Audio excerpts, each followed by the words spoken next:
கடந்த 19 வாரங்களாக விசுவாச வாழ்க்கை என்ற தலைப்பில் நாங்கள் பார்த்து கொண்டு வருகிறோம். விசுவாச வாழ்க்கை. நான் இன்றையிலிருந்து செவ்வாய்க்கிழமைகளில் நான் என்ன செய்ய போகிறேன்னா, நான் எபிரேயர் 11ஆம் அதிகாரத்தில் இருந்து இல்லை, நாங்கள் மத்தேயு, மாற்கு, லூக்கா, யோவான், இந்த மத்தேயு, மாற்கு, லூக்கா, யோவானில் இயேசு பிறந்து வளர்ந்து அவர் ஊழியம் செய்கிற நாட்களில் பார்க்குறோம். அந்த நாட்களில் அங்கே நிறைய ஜனங்கள் விசுவாசிக்கிறாங்க. இயேசுவோட பிறப்புக்கு முன்னுக்கும் அவருடைய தாயாகிய மரியாள் விசுவாசிக்கிறாங்க. அதே போல் எலிசபெத் விசுவாசிக்கிறாங்க.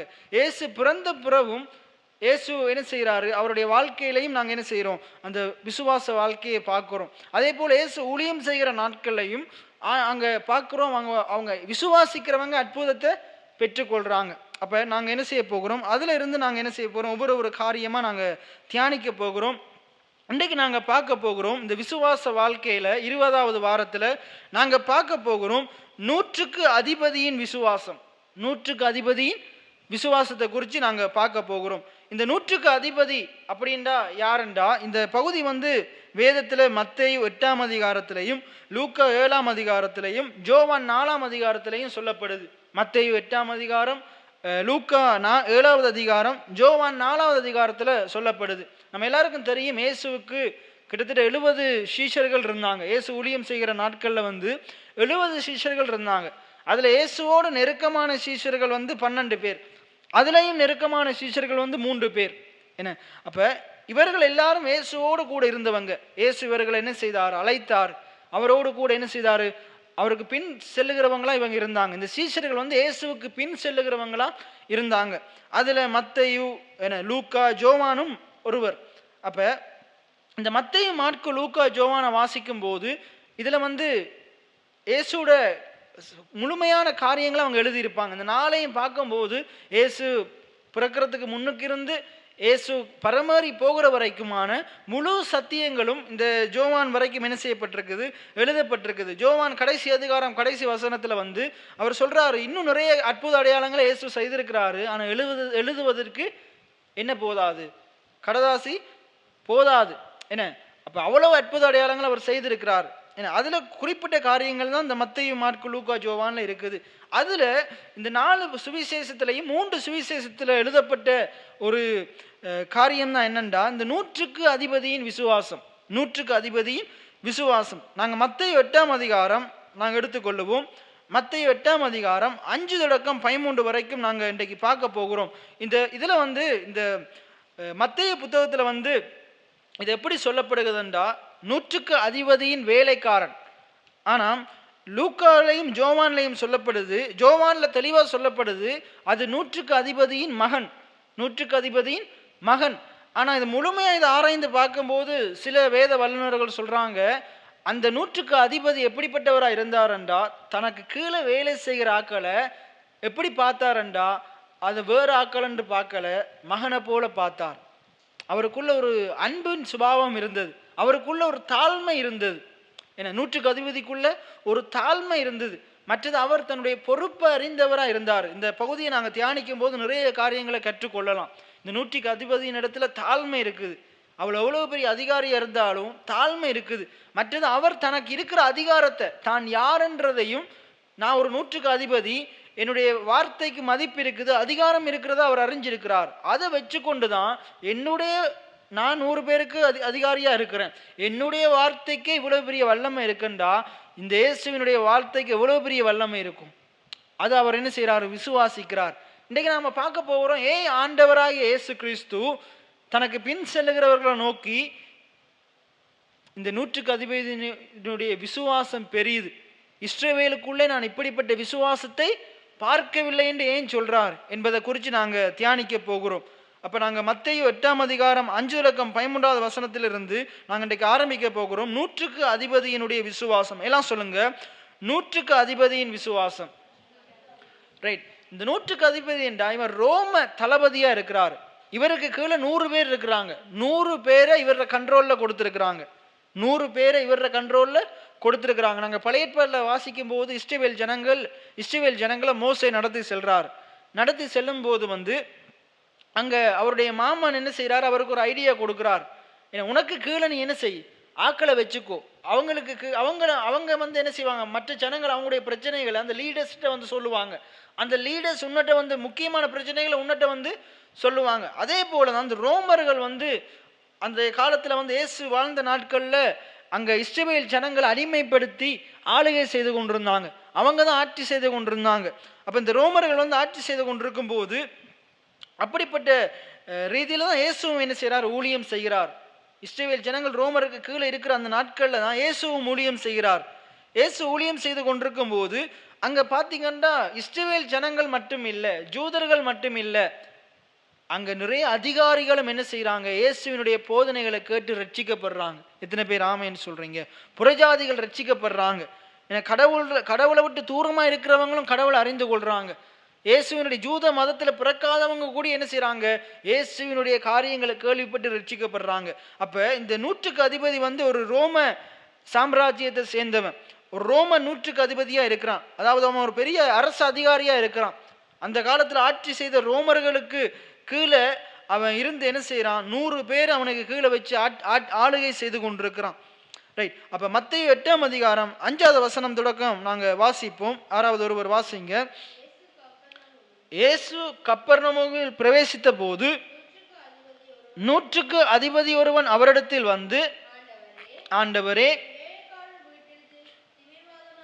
என் வேலைக்காரன் வீட்டிலே திவிர்மாதமாய் கிடந்து கொடிய வேதனைப்படுகிறான் என்று அவரை வேண்டிக் கொண்டான். அதற்கு இயேசு, நான் வந்து அவனை சொஸ்தமாக்குவேன் என்றார். 100க்கு அதிபதி பிரதி உத்தரமாக, ஆண்டவரே, நீரின் வீட்டுக்குள் பிரவேசிக்க நான் பாத்திரன் அல்ல, ஒரு வார்த்தை மாத்திரம் சொல்லும், அப்பொழுது என் வேலைக்காரன் சொஸ்தமாவான். நான் அதிகாரத்துக்கு கீழ்ப்பட்டவனா இருந்தும் எனக்கு கீழ்ப்பட்டிருக்கிற சேவகரும் உண்டு. நான் ஒருவரை போவென்றால் போகிறான், மற்றொருவனை வா என்றால் வருகிறான். என் வேலைக்காரனை இதை செய் என்றால் செய்கிறான் என்றால். இயேசு இதை கேட்டு ஆச்சரியப்பட்டு தமக்கு பின் செல்லுகிறவர்களை நோக்கி, இஸ்ரவேலுக்குள்ளும் நான் இப்படிப்பட்ட விசுவாசத்தை காணவில்லை என்று மெய்யாகவே உங்களுக்கு சொல்லுகிறேன். இவனுடைய விசுவாசத்தை கண்டு ஆண்டவர் வியந்து போனார், ஆச்சரியப்பட்டார். அவர் சொல்றாரு, இஸ்ரவேலுக்குள்ள இப்படிப்பட்ட ஒரு விசுவாசத்தை நான் என்ன செய்யலை, பார்க்கவே இல்லை. இவனுடைய விசுவாசம் இவர்களை பார்க்கிலும் பெரியதா இருக்குது, இவர்களை பார்க்கிலும் பெரியதா இருக்குது. அப்ப இதுல பாருங்க, அவர் கப்பர்நகூமில் தான் அந்த சம்பவம் நடக்குது. ஏன்னா அப்ப இந்த 100க்கு அதிபதி, அதாவது 100 பேர் ஆளுகை செய்கிற இந்த ரோம தளபதி, இவனுக்குள்ள எப்படி இப்படிப்பட்ட விசுவாசம் வந்தது? ஏன் ஆண்டவர் இவனுடைய விசுவாசத்தை இவ்வளவு பெரிது என்று சொல்றார்? மற்றது இவன் யாருக்காக வேண்டுதல் செய்யறான் பாருங்க, அவனுடைய வேலைக்காரனுக்காக வேண்டுதல் செய்யறான். அவனுக்கு கீழே வேலை செய்கிற வேலைக்காரனுக்காக வேண்டுதல் செய்யறான். அவன் பாருங்க எவ்வளவு கரிசனை உள்ளவனா இருக்கிறான். மற்றது ஆண்டவரிடத்துல வந்து விண்ணப்பம் பண்ணும்போது, ஆண்டவரிடத்துல வந்து வேண்டுதல் செய்யும் போது, இந்த 3 நீங்க மத்தையும் லூக்கா 7லையும் யோவான் 4 3ஐயும் நீங்க தொகுத்து பார்க்கும்போது அதுல ஒரு பகுதியில் சொல்லப்படுது, மூப்பர்களை, ஜூத மூப்பர்களை அனுப்பினாராம். இந்த 100க்கு அதிபதி என்ன செய்தாராம், ஒரு ஜூத மதத்தை சேர்ந்த ஒரு மூப்பர் அழைத்து, ஒரு சபை தலைவர் அழைத்து, மூப்பர் அழைத்து என்ன சொன்னாராம், நீங்க போயிட்டு இயேசுவானவர்கிட்ட என்ன செய்யுங்க, இந்த காரியங்களை சொல்லுங்க, என்னுடைய இந்த 100க்கு அதிபதியினுடைய வேலைக்காரன் வந்து வியாதியா இருக்கிறாரு, நீங்க வந்தீங்கண்டா வந்து என்ன செய்றீங்க, அவரை நீங்க குணமாக்குங்க அப்படின்ட்டு என்ன செய்யறாங்க சொல்றாரு. அப்ப இந்த மூப்பர்கள் போயிட்டு சொல்றாங்க, நீர் வந்து அவரை சுகமாக்குறதுக்கு அவர் பாத்திரரா இருக்கிறாரு. நீங்க லூக்கா 7ஆம் அதிகாரத்துல வாசிச்சீங்கடா இருக்குது, நீர் வந்து அவரை சுகமாக்குறதுக்கு அவர் பாத்திரவானா இருக்கிறாரு. அதுக்கு பிறகு அவங்க என்ன செய்யறாங்க, இயேசு என்ன செய்தாராம், நான் வீட்டுக்கு வந்து சுகமாக்குறேன்னு வந்தாராம். வரும்போது இந்த 100க்கு அதிபதி என்ன செய்யறாராம், இறங்கி வந்து அவர் வீட்டில இருந்து வெளியே வந்து சொல்றாராம், நீர் என்னுடைய வீட்டுக்குள்ள வர்றதுக்கு நான் பாத்திரவான் அல்ல, நீர் என்னுடைய வீட்டுக்குள்ள வர்றதுக்கு நான் பாத்திரவான் அல்ல, நான் தகுதி உள்ளவன் அல்ல, என்ன நான் தகுதி உள்ளவன் அல்ல. அதை நண்பர்கள் அனுப்பி சொல்றாராம். முதலாவது ஜூத மூப்பர்கள் அனுப்பினாரு, 2வது தன்னுடைய நண்பர்கள் அனுப்பினதாக இந்த லூக்கா பகுதியில் சொல்லப்படுது. நான் பாத்திரவான் அல்ல, ஒரு வார்த்தை மாத்திரம் சொல்லும், என் வேலைக்காரன் சொஸ்தமாவான். ஒரு வார்த்தை மாத்திரம் சொல்லும், என் வேலைக்காரன் சொஸ்தமாவான். அவனுடைய விசுவாசத்தை பாருங்க, இயேசுவினுடைய ஒரு வார்த்தை. எப்படி அவன் ஒரு வார்த்தையில இவ்வளவு பெரிய வல்லமை இருக்குன்ற நிச்சயம் எப்படி இருந்தது? எப்படி அவனுக்கு இருந்ததுன்னா, அவனுக்கு தான் யாருன்னு தெரியும். அவன் சொல்றான் பாருங்க, எனக்கு கீழே இவ்வளவு பேர் வேலை செய்யறாங்க, என்ன நான் வாண்டா வர்றாங்க, போண்டா போறாங்க, இதை செய்யண்டா செய்யறாங்க, என்னுடைய வார்த்தைக்கே இவ்வளவு பெரிய வல்லமை இருக்குமாண்டா, அதிகாரத்துக்குள்ள அரச அதிகாரத்துக்குள்ள இருக்கிற என்னுடைய வார்த்தைக்கே இவ்வளவு பெரிய வல்லமை இருக்குமா இருந்தா, நீர் எப்படிப்பட்டவர், நீர் தேவனுடைய குமாரனா இருக்கிறீர். அப்ப அவருடைய வார்த்தையில வல்லமைய அவன் அறிஞ்சிருந்தான். அவனுக்கு இயேசுவோடு கூட இருக்கிற ஆக்களை கூடி அப்படிப்பட்ட இயேசுவினுடைய வல்லமை தெரியல. இயேசு யாரு, இயேசுவினுடைய வல்லமை தெரியல. ஆனா இவன் புறஜாதி, இவன் ரோம தளபதியா இருக்கிறான். ஆனா இவன் எதை அறிஞ்சு வச்சிருந்தான்? இயேசு யாருன்றதை அறிஞ்சு வச்சிருந்தான். இயேசுவால குணமாக்க முடியும்ன்றதை அறிஞ்சு வச்சிருந்தான். எத்தனை பேர் ஆமேன்னு சொல்றீங்க? இன்னைக்கு நீங்க விசுவாசிக்கிறீங்களா? இயேசுவால உங்களுடைய வியாதி வேதனைகளை ஆண்டவரால குணமாக்க முடியும், உங்களுடைய பிரச்சனைகளை ஆண்டவரால தீர்க்க முடியும். நீங்க விசுவாசிக்கிறீங்களா? இன்னைக்கு ஆண்டவரோட கூட இருந்த சீஷர்கள் என்ன செய்யல? இதை நம்பல. ஆண்டவருக்கு பின்னால தெரிஞ்சவங்க என்னத்துக்காக தெரிஞ்சாங்க? சாப்பாட்டுக்காக, போஜனத்துக்காக, அற்புத அடையாளங்களுக்காக தெரிஞ்சாங்க. இதுல இன்னொரு பகுதியில் ஜோவான்ல நினைக்கிறேன், ஜோவான்ல சொல்லப்படுது, ஏசு அதுல சொல்றாரு பாருங்க, நீங்க அற்புத அடையாளங்களுக்காக, அற்புத அடையாளங்களை கண்டாதான் விசுவாசிப்பீங்கன்னு சொல்றாரு.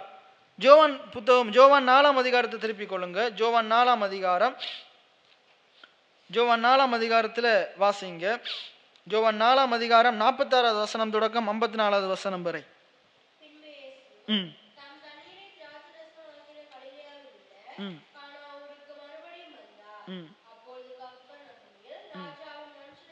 48வது வசனத்தை பாருங்க. அப்பொழுது இயேசு அவனை நோக்கி, நீங்கள் அடையாளங்களையும் அற்புதங்களையும் காணாவிட்டால் விசுவாசிக்க மாட்டீர்கள்.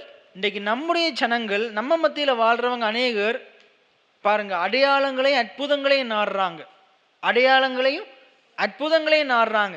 நீங்க எங்களுக்கு அற்புதம் செய்யுங்க, எங்களுக்கு ஒரு அடையாளத்தை செய்யுங்க, என்ன நாங்க என்ன செய்யறோம்? நாங்க ஜெபிக்கிறோம், நாங்க சேர்ச்சுக்கு வர்றோம், நாங்க இந்த காரியத்தை செய்யறோம், அந்த காரியத்தை செய்யறோம். இன்னைக்கு நம்முடைய ஜனங்கள் அதைத்தான். இன்றைக்கு பாருங்க, இன்றைக்கும் இங்கே வவுனியால கண்ணு திறந்துருச்சான், அதுக்கு பின்னுக்கு தான் போறாங்க. ஏதோ சிலைக்கு கண்ணு திறந்துருச்சான், அங்க இங்க ஒரு சிலைக்கு கண்ணு திறந்துருச்சான். இப்படின்ட்டு கூட்டம் என்ன செய்யுது? ராவிலையெல்லாம் கூடுது. என்ன இந்த போன கிழமை நடந்தது. அப்ப அடையாளம் அற்புதத்தை தேடி போறாங்க. அங்க இது வடிஞ்சுதான், அது வடிஞ்சுதான், அந்த மரத்துல இருந்து தண்ணி வருதான். இது நம்முடைய சமுதாயத்துல நடக்குது, நம்முடைய கண்ணு முன்னுக்கே நடக்குது. நீங்க கேள்விப்படுற விஷயங்கள். அடையாளங்கள் அற்புதங்களை தேடி போறாங்க. அடையாளங்கள் அற்புதங்களை தேடி நாங்க போகக்கூடாது. அடையாளங்கள் அற்புதங்களை கண்டாதான் விசுவாசிக்கிறேன்னு அது விசுவாசமே இல்லை. நாங்க விசுவாசிக்கும் போது ஆண்டவர் அற்புதத்தை செய்ய வல்லவராக இருக்கிறார். எத்தனை பேர் ஆமேன்னு சொல்றீங்க? அப்ப பாருங்க, இன்றைக்கு பாருங்க, உண்மையாகவே நாங்க ரட்சிக்கப்பட்டது என்னாலண்டா? விசுவாசத்தினாலதான் ரட்சிக்கப்பட்டோம். அடையாளத்தினாலே அற்புதத்தினாலே ரட்சிக்கப்படலை. நம்முடைய வாழ்க்கை விசுவாச வாழ்க்கை. நம்முடைய வாழ்க்கையிலையும் நாங்க அடையாளத்தை அற்புதத்தை நாடக்கூடாது, கர்த்தருடைய ஆசீர்வாதத்தை நம்பி வாழணும். எத்தனை பேர் ஆமேன்னு சொல்றீங்க? அற்புதங்களை விட ஆசீர்வாதம் மேலானது. எத்தனை பேர் ஆமேன்னு சொல்றீங்க? அற்புதம் நம்ம ஒவ்வொரு முறையும், இப்ப இதுல ஒரு அற்புதம் தேவை, இன்னொரு காரியத்துல அற்புதம் தேவை. ஒரு அற்புதம் முடிய இன்னொரு அற்புதம் நமக்கு தேவைப்பட்டு கொண்டே இருக்கும். ஆண்டவர் இப்ப கைவலி, கால்வலி, இடுப்பு வலியா இருந்தா இடுப்பு வலிக்கு ஒரு அற்புதம் செய்யுங்க, அதுக்கப்புறம் பொருளாதாரத்துக்கு ஒரு அற்புதம் செய்யுங்க. ஆனா ஆசீர்வாதம் என்பது சகல காரியங்களும், நல்ல காரியங்களும் அடங்கினதுதான் ஆசீர்வாதம். எத்தனை பேர் ஆமேன்னு சொல்றீங்க? எல்லாவற்றையும் நம்மளை தூக்கி விடுறதும் ஆசீர்வாதம். அப்ப நாங்க அற்புத அடையாளங்களை நாடக்கூடாது. இந்த 48ஆம் வசனம் சொல்லுது, இயேசு அவனை நோக்கி, நீங்கள் அடையாளங்களையும் அற்புதங்களையும் காணாவிட்டால் விசுவாசிக்க மாட்டீர்கள் என்றால். அப்ப அதுக்கு அடுத்த வசனத்துல சொல்றான் பாருங்க,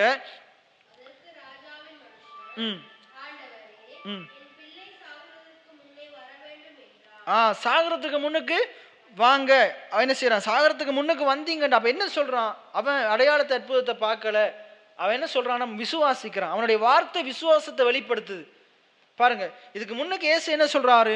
நீ அடையாளங்களையும் அற்புதங்களையும் காணாவிட்டால் விசுவாசிக்க மாட்டீர்கள். ஆனா அவன் விசுவாசிக்கிறான். அடையாளங்கள் அற்புதங்களை காண முன்னுக்கே விசுவாசிக்கிறான். எப்படி பின்னங்க சொல்றீங்க? அந்த அதிகாரி அந்த 100க்கு அதிபதி அடையாளங்கள் அற்புதங்களை காண முன்னுக்கு விசுவாசிக்கிறான் எப்படி சொல்றீங்கன்னு கேட்டா, நீங்க 49ஆம் வசனத்தை பார்த்தீங்கன்னா, அதற்கு ராஜாவின் அதிகாரி, ஆண்டவரே, என் பிள்ளை சாகரத்துக்கு முன்னே வர வேண்டும். அப்ப என்னத்தை விசுவாசிக்கிறான்? அவன் சாகரத்துக்கு முன்னுக்கு இயேசு வந்துட்டாரா இருந்தா நிச்சயமா அவன் சொஸ்தமாவான். அவன் விசுவாசிக்கிறான், இயேசு வந்தா சொஸ்தமாவான்.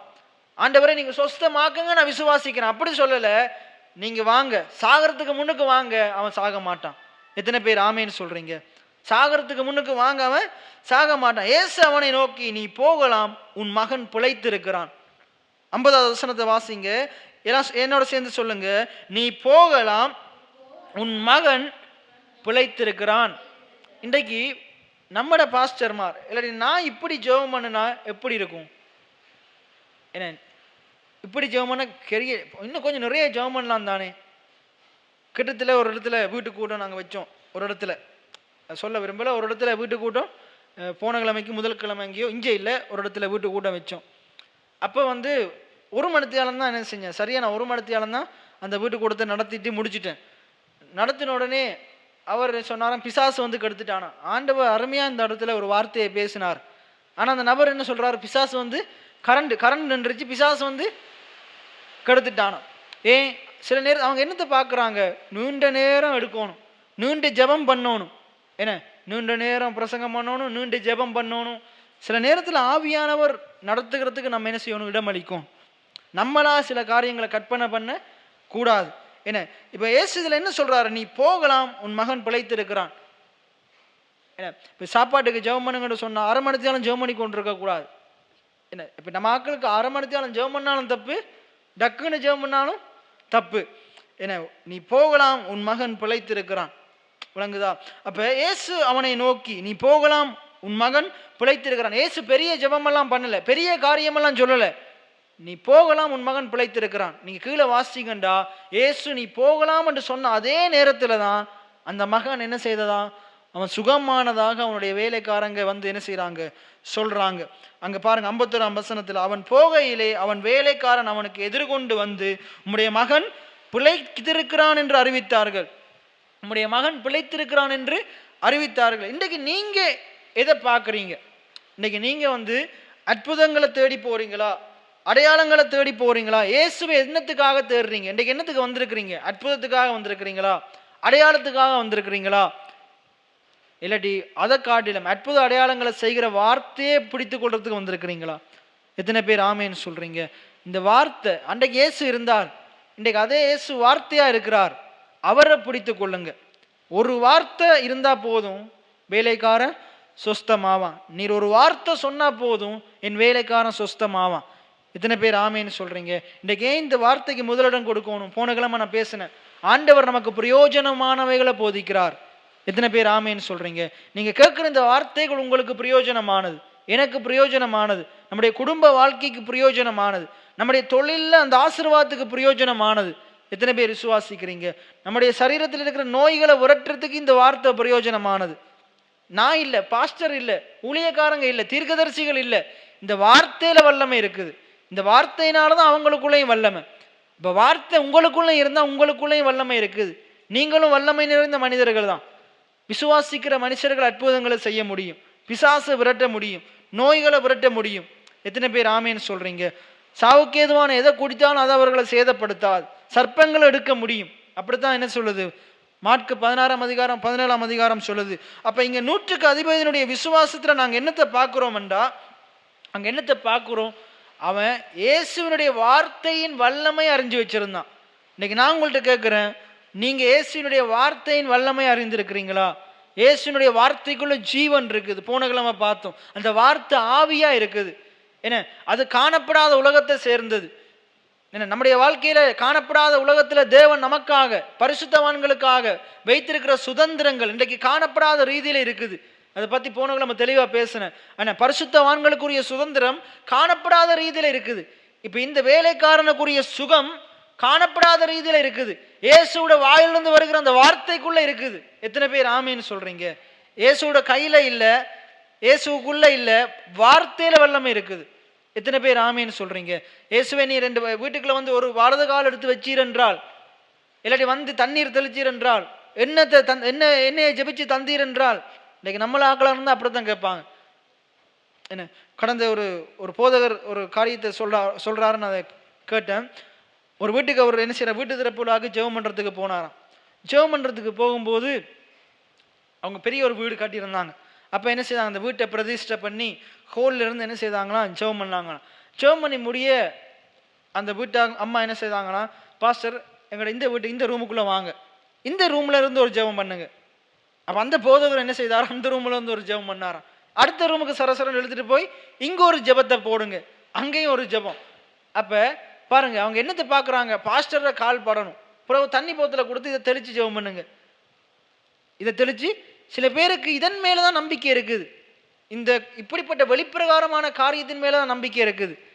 அவங்க எதை பார்க்கல, ஆண்டுடைய வேத வசனத்தின்படி அந்த ஊழியக்காரர் ஜெபம் பண்ணுறாரா, அதுக்குள்ள இருக்க அந்த வார்த்தையை பார்க்கல, அந்த வார்த்தையில வல்லமையை பார்க்கல. அவர் ஜெபிக்கிற வார்த்தைக்குள்ள இயேசுவோட வார்த்தை, அந்த வேதத்தில் இருக்கிற வார்த்தை இருக்குதா, அதை பார்க்கல. அவர் என்னத்தை பார்க்குறாங்க, பாஸ்டருடைய வெளிப்பிரகாரமான காரியத்தை பார்க்குறாங்க. பாஸ்டர் கால் வைக்கணும், பாஸ்டர் தண்ணி தெளிக்கணும், என்ன பாஸ்டர் என்ன வச்சு ஜெபம் பண்ணணும், கை தலையில் கை வைக்கணும். என்ன இங்கேயும் அப்படி நடந்தது. என்ன நாங்கள் ஒரு 2-3 வருஷத்துக்கு முன்னுக்கு சில காரியங்கள் நடந்தது. அப்போ எனக்கு இந்த தலையில் கை வைக்கிறது, அந்த பொருளில் கை வச்சு ஜெபம் பண்ணுறது இல்லை, அங்கே வல்லமை இல்லை, வசனத்தில் வல்லமை இருக்குது. எத்தனை பேர் ஆமேன்னு சொல்கிறீங்க? சில பேர் சொல்லுவாங்க கை வச்சு ஜெபம் பண்ணலாட்டி ஏதாச்சும் எதிர்மாறாக நடந்துட்டு தான் இருந்தால், நான் அன்றைக்கே சொன்னேன் கை வச்சு ஜெபம் பண்ண சொல்லி.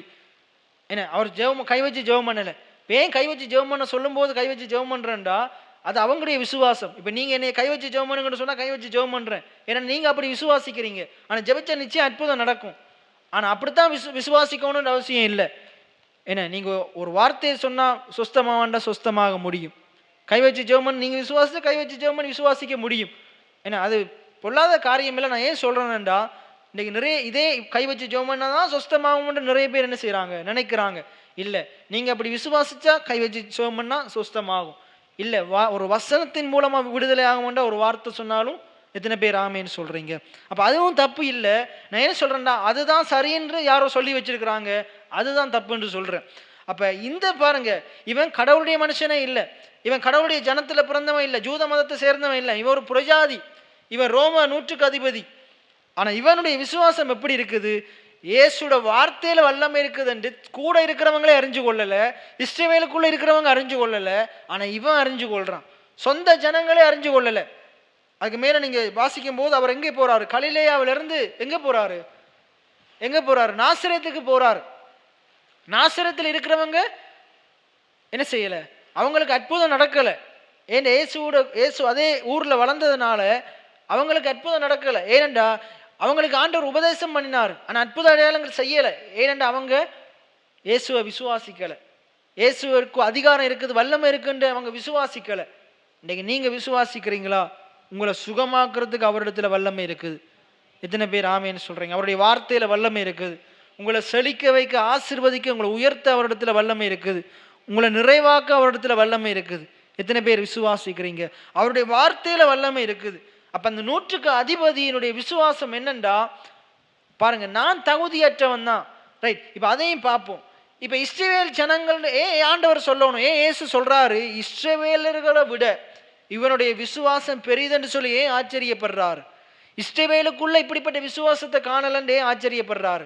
இஸ்ரவேல் எல்லாரும் எதன் அடிப்படையில் எங்களுக்கு அற்புதம் நடக்கும், சுகம் கிடைக்கும் விசுவாசிக்கிறாங்க தெரியுமா? தங்களுடைய தகுதியின் அடிப்படையில், தங்களுடைய தகுதியின் அடிப்படையில் தான் எங்களுக்கு அற்புதம் கிடைக்கும். ஏன்னா இந்த பரிசேயர் இயேசுவை யாரெல்லாம் இயேசுவுக்கு பின்னுக்கு யாரெல்லாம் நடந்தாங்க? முதலாவது 12 சீஷர்கள். என்ன 12 சீஷர்களும் மற்ற சீஷர்களும் இயேசுக்கு பின் சென்றாங்க. சில பெண் சீஷர்களை குறித்து சொல்லப்படுது, அவங்களும் இயேசுக்கு பின் சென்றாங்க. வேறு யார் இயேசுக்கு பின்னாலே தெரிஞ்சது? ஜனக்கூட்டங்கள் தெரிஞ்சாங்க. வேறு யார் இயேசுக்கு பின்னால் தெரிஞ்சாங்க? பரிசேயர், வேதபாரகர், சதுசேயர், என்ன மறைநூல் அறிஞர்கள், இவங்கெல்லாம் இயேசுக்கு பின்னாலே தெரிஞ்சு கொண்டிருந்தாங்க. எதுக்கு தெரிஞ்சாங்கன்னா, இயேசுவை குறைவு கண்டுபிடிக்கிறதுக்கு, இயேசு மேல குற்றம் சாட்டுறதுக்காக பின்னால் தெரிஞ்சாங்க. இந்த மறைநூல் அறிஞர்கள், சதுசேயர், பரிசேயர், இவர்கள் எல்லாம். ஆனா ஜனங்கள் சில பேர் ஆகாரத்துக்காக பின்னால் தெரிஞ்சாங்க. நாங்க வேதத்துல வாசிக்கிறோம், சாப்பாட்டுக்காக பின்னால் தெரிஞ்சாங்க. சில பேர் அற்புத அடையாளங்களுக்காக மட்டும் பின்னால் தெரிஞ்சாங்க, தங்களுடைய லாபத்துக்காக பின்னால தெரிஞ்சாங்க. விளங்குதா?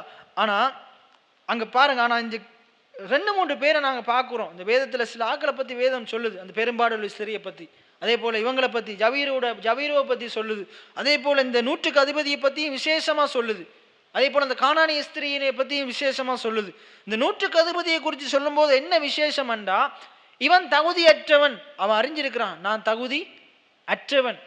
அந்த ஜூத மூப்பர் போய் சொல்றாங்க, அவர் நீர் அற்புதம் செய்யறதுக்கு தகுதி உள்ளவர். அதை நீங்க லூக்கா 7ஆம் அதிகாரத்தை எடுத்து வாசிங்க. லூக்கா 7ஆம் அதிகாரத்தில் இருக்கு பாருங்க, 1:10 அதுல அவர் சொல்றாரு பாருங்க. லூக்கா 7ஆம் அதிகாரம்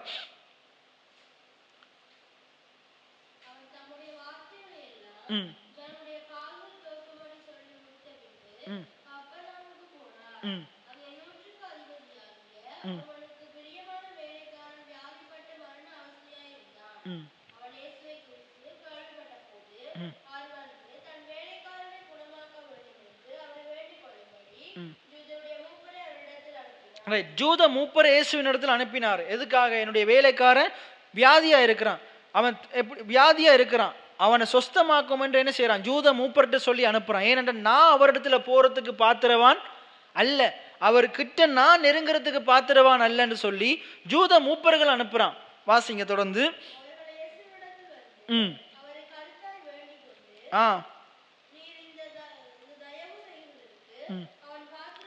பாருங்க, ஜூத மூப்பர் என்ன சொல்றாங்க, ஜூத மூப்பர்கள் என்ன சொல்றாங்க, அவர் என்ன சொல்றார், நான் பாத்திரவான் அல்ல. ஜூத மூப்பர்கள் என்ன சொல்றாங்க இயேசுவின் இடத்துல, அவர் பாத்திரவானா இருக்கிறார், அவர் எங்கள் சபைக்கு இது செஞ்சிருக்கிறாரு, அது செஞ்சிருக்கிறாரு. கீழே வாசிங்க தொடர்ந்து.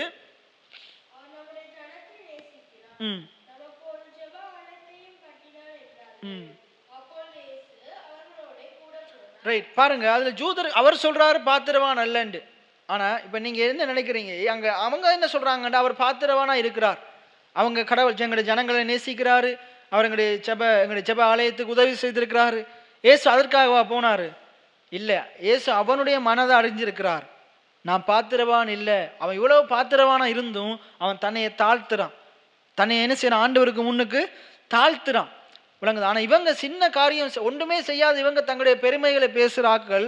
ஆனா அவனை பார்த்து இவங்க கற்றுக்கொள்ளணும். ஏன் ஆண்டவர் இவனுடைய விசுவாசம் பெரிதென்று சொல்றாருண்டா, அவன் எல்லாத்துக்கும் பாத்திரவானா இருக்கிறான், எவ்வளவோ செய்திருக்கிறான். ஆனா ஆண்டவர் முன்பாக வரும்போது அவன் தன்னையை தாழ்த்துறான். அவன் அவ்வளவு பெரிய அதிகாரியா இருக்கிறான், அவ்வளவு பெரிய அதிகாரியா இருக்கிறான், அவனுடைய வார்த்தைக்கு அவ்வளவு பெரிய வல்லமை இருக்குது. ஆனா அவன் என்ன செய்யறான், தன்னுடைய வல்லமையை விட, தன்னுடைய அதிகாரத்தை விட, எனக்கு முன்னுக்கு இருக்கிற என்னுடைய வேலைக்காரனை சொஸ்தமாக்க போகிற இந்த இயேசு கிறிஸ்து, அவர் என்னுடைய வல்லமையை விட அவருக்கு இருக்கிற வல்லமை அது அளப்பெரியதா இருக்குது, அது அளவிட முடியாததா இருக்குது.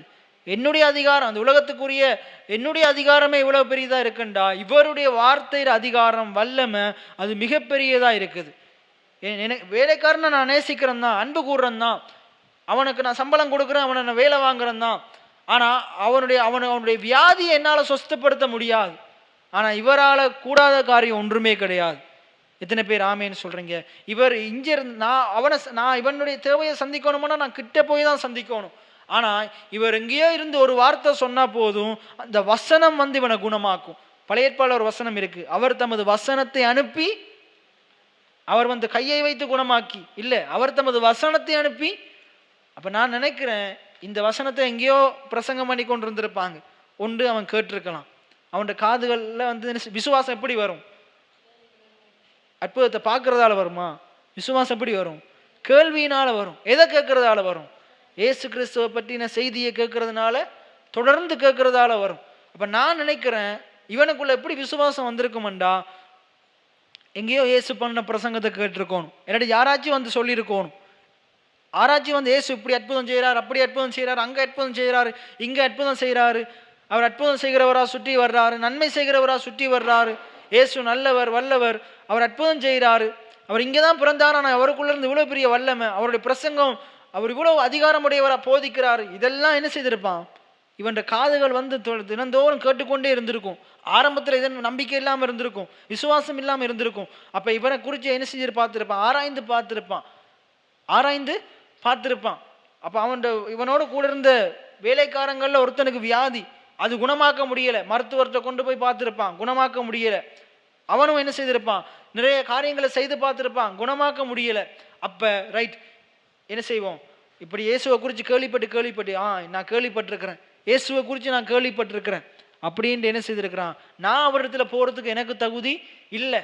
அதுக்கு கீழே அவன் ஒரு வார்த்தையை சொல்கிறான், என்னண்டா, நான் அவர்களுடைய ஜனம் அல்ல, நான் இஸ்ரவேலர் அல்ல, நான் ஒரு புறஜாதியா இருக்கிறேன், நான் அவருடைய ஜனத்தை சேர்ந்தவன் அல்ல, நான் புறஜாதியா இருக்கிறேன், நான் அவருடைய வம்சாவளியில வந்தவன் அல்ல, நான் புறஜாதியா இருக்கிறேன், நான் அவர்கிட்ட போகிறதுக்கு எனக்கு தகுதி இல்லை, நான் அவர்கிட்ட போகிறத விட அவருடைய ஜனத்தை சேர்ந்தவங்க கிட்ட போகிறது இலகுவான காரியம் என்று சொல்லிட்டு தான் ஜூத மூப்பர்கள் அனுப்பி விடுறான், அவர்கள் தைரியமாக அவர்கிட்ட போக முடியும் என்று. அப்போ கிட்ட போகும்போது அவங்க கிட்ட போய் என்ன சொல்கிறாங்க, அவர் நமக்காக நம்முடைய ஜனங்களை அன்பு செய்கிறார், அவர் ரோம தளபதி தான், ஆனால் அவர் மற்ற தளபதிகளை போல இல்லை, அவர் தாழ்மை குணம் உள்ளவர், அவர் அன்புள்ளவர், மற்ற ஜனங்களை போல மற்ற தளபதிகளை போல நம்முடைய ஜனங்களை கொடுமைப்படுத்துகிறவர் அல்ல. இந்த ஜூஜ மூப்பர்கள் அவர்கள் ருச்சி நச்சாட்சி சொல்கிறாங்க இயேசுவின் இடத்துல, அவர் எப்படிப்பட்டவர் என்றால் நம்முடைய ஜனங்களை அன்பு செய்கிறவர், அவர் தாழ்மை உள்ளவர். ஆண்டவர் அவனுடைய இருதயத்தை பார்க்கிறார். எத்தனை பேர் ஆமேன்னு சொல்றீங்க? அந்த 100க்கு தல அதிபதியினுடைய இருதயத்தை பார்க்கிறார், அவருடைய தாழ்மையை பார்க்கிறார். அவர் என்ன செய்யறாரு, நான் வந்து அவரை குணமாக்குறேன். கீழே வாசிங்க தொடர்ந்து.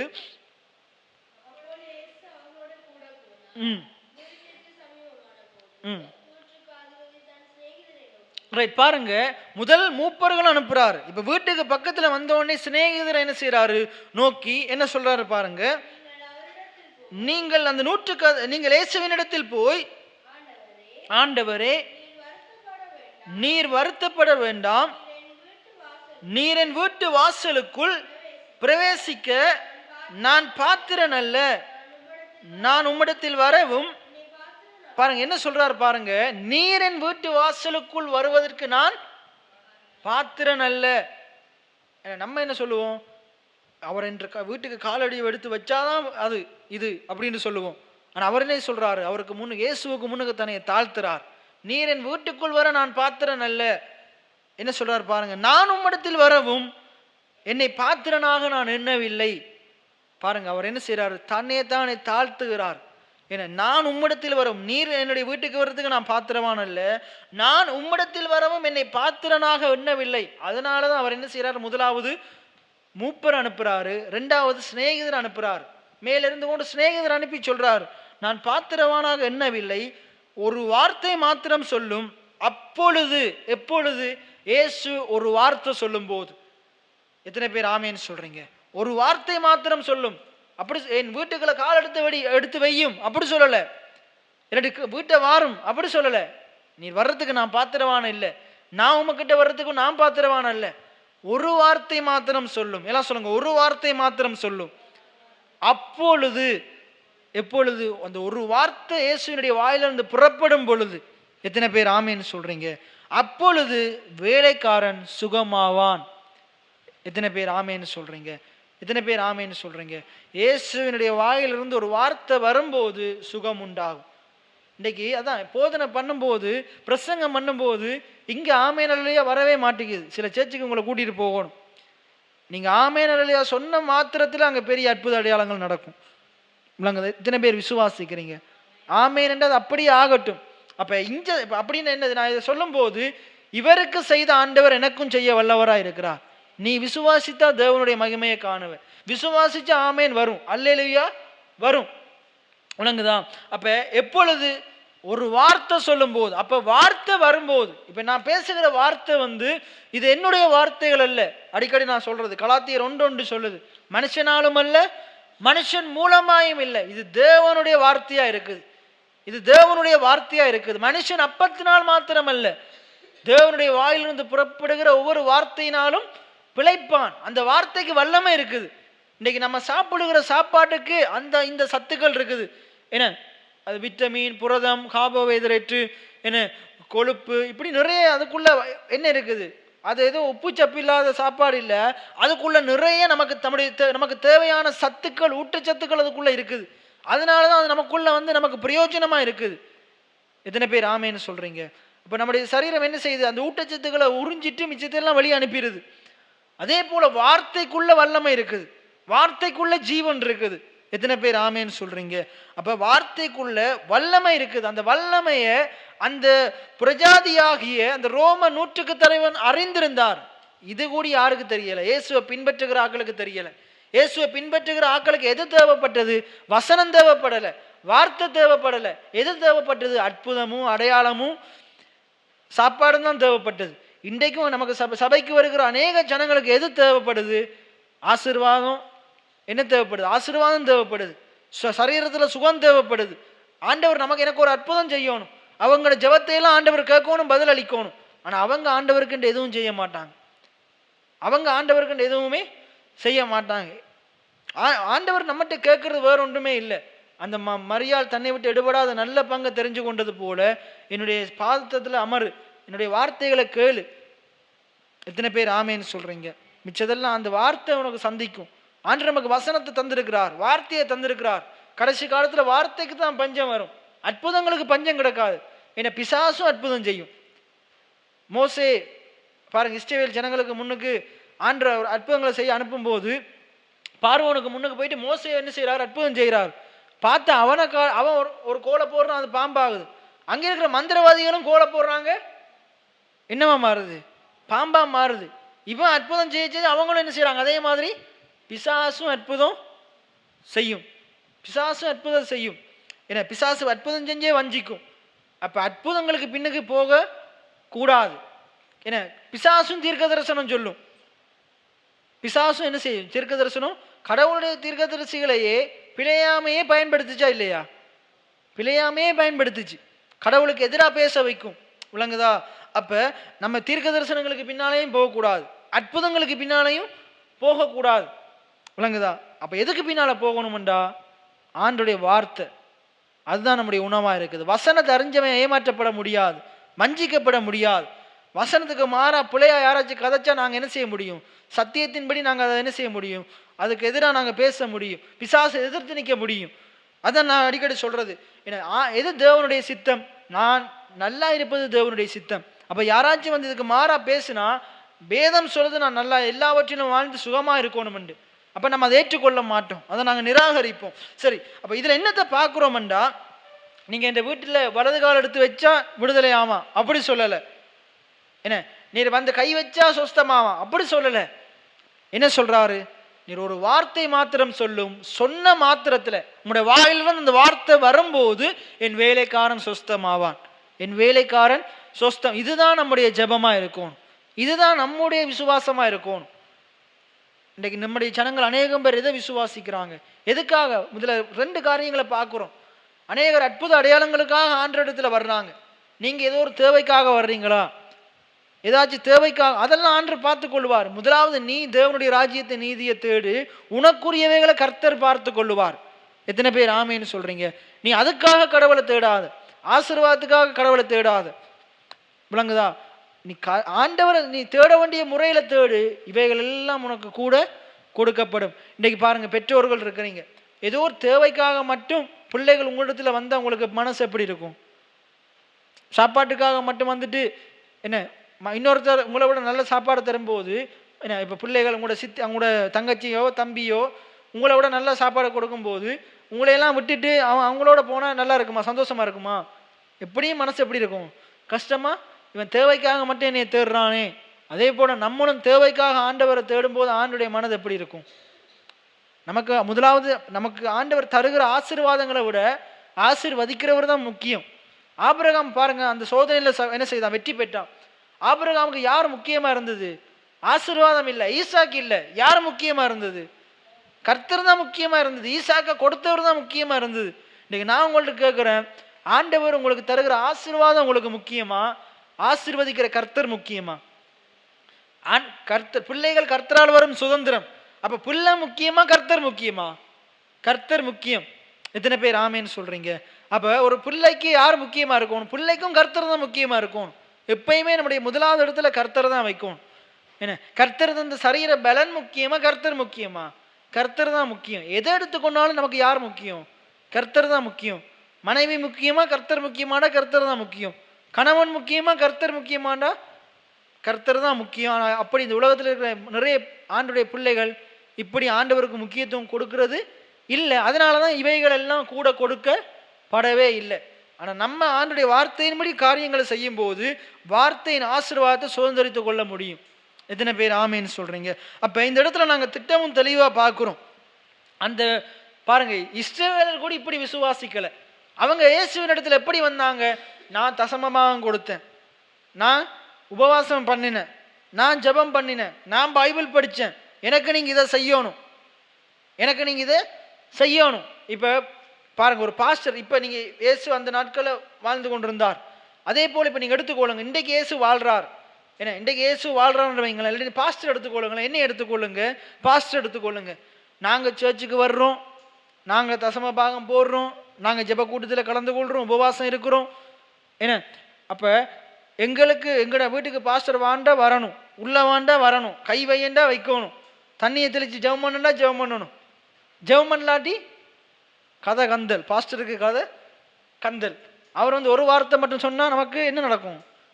ஆனால் ஆண்டவர் அவங்களுக்கு என்ன தெரியுமா சொல்கிறாரு, என்ன தெரியுமா சொல்கிறாரு, நீங்கள் என்னை பின்பற்றுறீங்க, நீங்கள் நான் இதெல்லாம் செய்யணும்னு எதிர்பார்க்குறீங்க, நான் அதுக்கு நீங்கள் உங்களை தகுதியுள்ளவராக பார்க்குறீங்க, ஆனால் இவன் எப்படி பார்க்குறான், அவனை தகுதியற்றவனாக பார்க்குறான். அவனுக்கு பெரிய அதிகாரம் இருக்குது, அவனுக்கு பெரிய அதிகாரம் இருக்குது, அவன் நினச்சா என்னை என்ன செய்ய முடியும், சிறைப்படுத்தியே கொண்டு வர முடியும், எனக்கு அதிகாரம் மட்டும் என்னை உள்ளே கொண்டு வர முடியும்.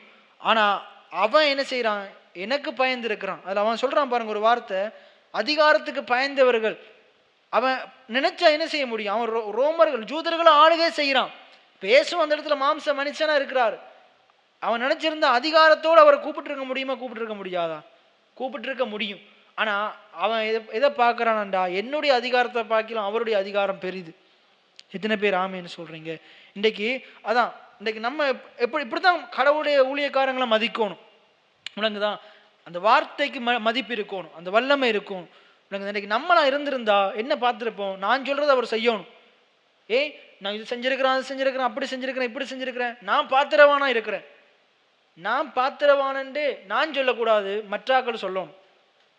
நான் இன்றைக்கு உயர்றானண்டா, நான் உயர்றதுக்கு நான் பாத்திரவானன்னு நான் சொல்லக்கூடாது, விளங்குதா, மற்றாக்கள் சொல்லணும்.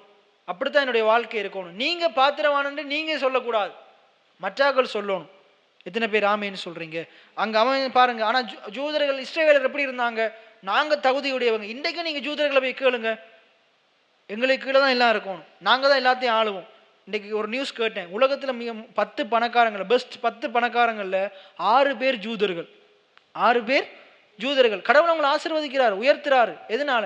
அவங்க தகுதி உள்ளவர்கள் என்பதனால இல்லை, அவங்க மேலே ஆண்டவர் கிருபையாக இருக்கிறார், இரக்கமாக இருக்கிறார். எத்தனை பேர் ஆமேன்னு சொல்கிறீங்க? ஆனால் அவங்க என்ன சொல்லுவாங்க, எங்களுக்கு தகுதி இருக்குது, நாங்கள் தான் இது எந்த ஜனம், நாங்கள் தங்களை தாங்களே உயர்த்துவாங்க, சுயநீதி உள்ளவங்களாக இருப்பாங்க. போன கிழமை பார்த்தோம் அந்த மூத்த குமாரர்களை போல. ஏன்னா ஆனால் அந்த 100க்கு அதிபதி எப்படி இருக்கிறாருண்டா, அவர் அவ்வளவு தகுதி உயர்வுகள் அதிகாரங்கள் அவருக்கு இருந்தாலும் ஆண்டவர் முன்னுக்கு, இயேசுவுக்கு முன்னுக்கு தன்னைத்தானே தாழ்த்துகிறார். ஆண்டுடைய வார்த்தை என்ன சொல்லுது, தன்னைத்தானே தாழ்த்துகிறவன் உயர்த்தப்படுவான், தன்னைத்தானே உயர்த்துகிறவன் தாழ்த்தப்படுவான்.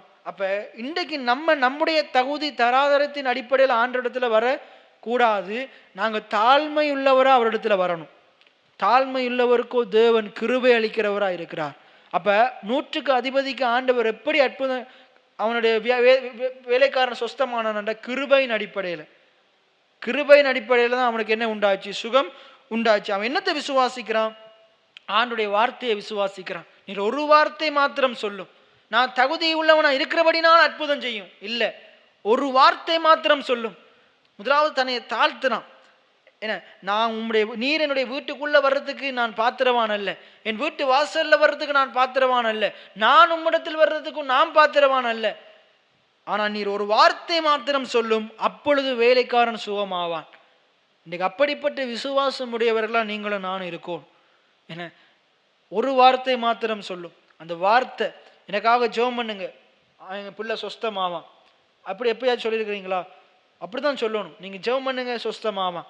இன்னும் நான் சொல்ல போனா, நீங்கள் ஜெபம் பண்ணுங்கன்னு இல்லை, நீங்கள் சாட்சி சொல்லணும், நான் ஜெபம் பண்ணின விசுவாசத்தில் ஆண்டவர் சொஸ்தமாக்கினார்.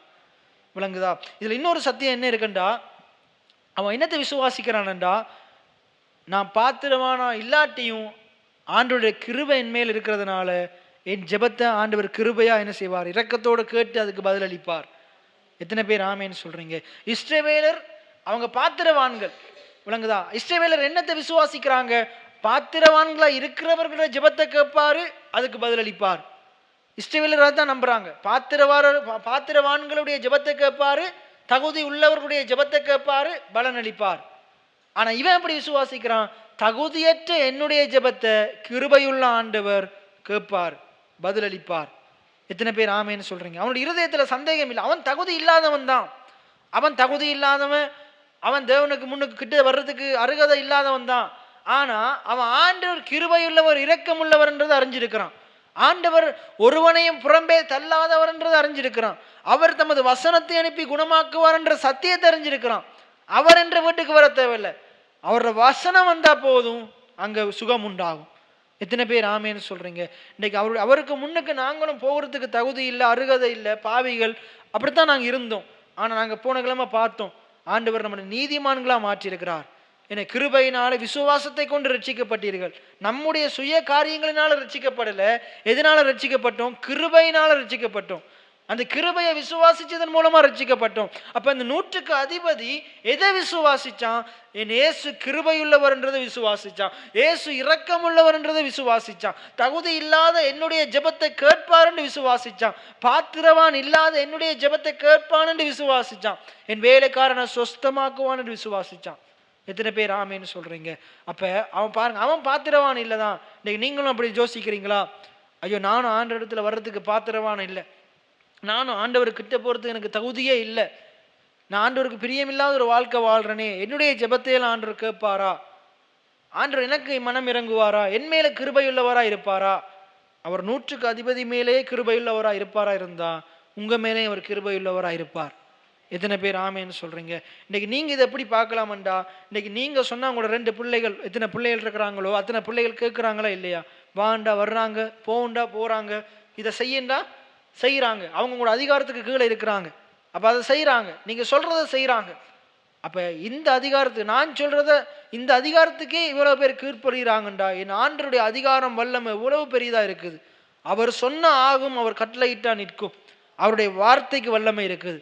எத்தனை பேர் ஆமேன்னு சொல்றீங்க? அதே போல நீங்களும் அப்படித்தான் இருக்கும். அந்த வார்த்தையின் வல்லமை அறிஞ்சவங்களா இருக்கும். ஆண்டவர் என்ன செய்தார்? இருளை பார்த்து வெளிச்சம் உண்டாக கடவுள் என்று சொன்னார், வெளிச்சம் உண்டாயிருச்சு. அதே போல என்னுடைய வாழ்க்கையில என் ஆண்டவர் வெளிச்சத்தை உண்டு பண்ண வல்லமை உள்ளவராக இருக்கிறார், சுகத்தை உண்டு பண்ண வல்லமை உள்ளவராக இருக்கிறார். அப்ப இன்றைக்கு நீங்க என்னத்தை விசுவாசிக்கிறீங்க? நீங்க ஜெபிச்சா அற்புதம் நடக்கும். உங்களுடைய ஜெபத்துக்கு வல்லமை இருக்குது. உங்களுடைய ஜெபத்துல ஆண்டுடைய வார்த்தை இருக்குமா இருந்தா அந்த ஜெபம் நிச்சயமா என்ன செய்யும்? பலன் உள்ளதா இருக்கும். நீதிமான்கள் வேறெடுக்கும் ஊக்கமான வேண்டுதல் மிகுந்த பலனுள்ளதா இருக்குது. நீங்க ஆறு நீதிமான்கள், நீங்க ஜெபம் பண்ணும்போது கர்த்தர் அற்புதம் செய்வார், ஆண்டவர் சுகம் உண்டாக்குவார். எத்தனை பேர் ஆமேன்னு சொல்றீங்க? அப்ப யாராச்சும் வியாதியஸ்தர் நீங்க ஜெபம் பண்ண வந்தா நீங்க உடனே பாஸ்டர்ட்ட கூட்டிட்டு வரக்கூடாது. நீ விசுவாசிச்சு ஜெபம் பண்ணும் போது அங்க அற்புதம் உண்டாகும், சுகம் உண்டாகும். எத்தனை பேர் ஆமேன்னு சொல்றீங்க? நான் கடந்த நாட்களில் ஜெபத்தை குறித்து பேசினேன். என்னைய யாருக்காச்சும் உங்களுக்கு ஜெபத்தை வேணா எனக்கு கால் பண்ணுங்க, லெட்டர் எழுதுங்க, நான் வர்றேன் அப்படியே சொன்னேன். என்ன சொல்லி தந்திருக்கிறேன்? நீங்க ஜெபம் பண்ணுங்க, ஆண்டவர் பெரிய காரியங்களை செய்வார். இப்படி 2 பேர் 3 பேர் ஒருமனப்பட்டு ஜெபம் பண்ணும்போது அந்த ஜெபத்துக்கு பலன் இருக்குது. எத்தனை பேர் ஆமேன்னு சொல்றீங்க? அப்ப அதே போல உங்களுடைய ஜெபத்துக்கும் வல்லமை இருக்குது, உங்களுடைய ஜெபத்துக்கும் வல்லமை இருக்குது. அப்ப நீங்க அதிகாரத்தை அறிஞ்சு கொள்ளணும், ஆண்டவர் உங்களுக்கு கொடுத்த அதிகாரத்தை அறிஞ்சு கொள்ளணும். மற்றது அந்த அந்த 100க்கு அதிபதி தன்னுடைய அதிகாரத்தை அறிஞ்சிருந்தார். நான் ஒரு 100க்கு அதிபதி, நான் ஒரு அரசாங்கத்துக்கு வேலை செய்கிற ஆள். அப்ப எனக்கு அரசாங்கம் எனக்கு இவ்வளவு பெரிய வல்லமையை தந்திருக்குது. உதாரணமா சொல்றேனே, டிராஃபிக் போலீஸ் இருக்கிறாங்க, இப்ப நான் காலங்காத்தாலே பைக்ல போகும்போது அந்த பேசால அந்த குரோஸ்ல இருப்பான், செம்மேரிஸ் குரோஸ்ல இருப்பாங்க. அப்ப அவன் ஒரு போட்டை வச்சு கொண்டு வெள்ளை ஹெல்மெட்டையும் வெள்ளை பட்டியையும் போட்டிருப்பான், என்ன வெள்ளை பைக்ல இருப்பான்.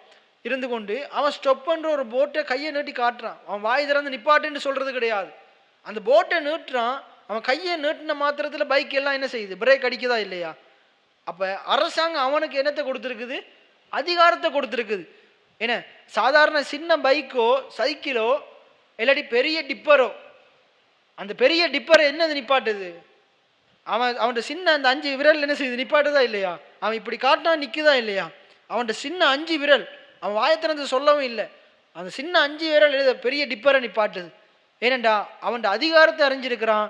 நான் கையை நீட்டுனா அந்த டிப்பர் நிற்கும் மட்டும் அறிஞ்சிருக்கிறான். எத்தனை பேர் ஆமீன்னு சொல்றீங்க? நீங்க உங்களோட அதிகாரத்தை அறிஞ்சிருக்கிறீங்களா? ஆண்டவர் கிறிஸ்துக்குள்ள நீங்க ராஜாக்களும் ஆசாரியர்களுமா இருக்கிறீங்க. உங்களுக்கு ஆண்டவர் வல்லமையை தந்திருக்கிறார், உங்களுக்கு ஆண்டவர் அதிகாரத்தை தந்திருக்கிறார். என்ன அதிகாரம்? நீ பழுகி பெருகி பூமியை நிரப்பி அதை கீழ்ப்படுத்தி ஆண்டு கொள்ளுகிற அதிகாரம் உங்களுக்கு ஆண்டு அதிகாரத்தை தந்திருக்கிறார். நீங்க உங்களோட அதிகாரத்தை பயன்படுத்துறீங்களா? உங்களுக்கே இவ்வளவு பெரிய அதிகாரம் இருக்குமா இருந்தா ஆண்டவருக்கு எவ்வளவு பெரிய அதிகாரம் இருக்கும்?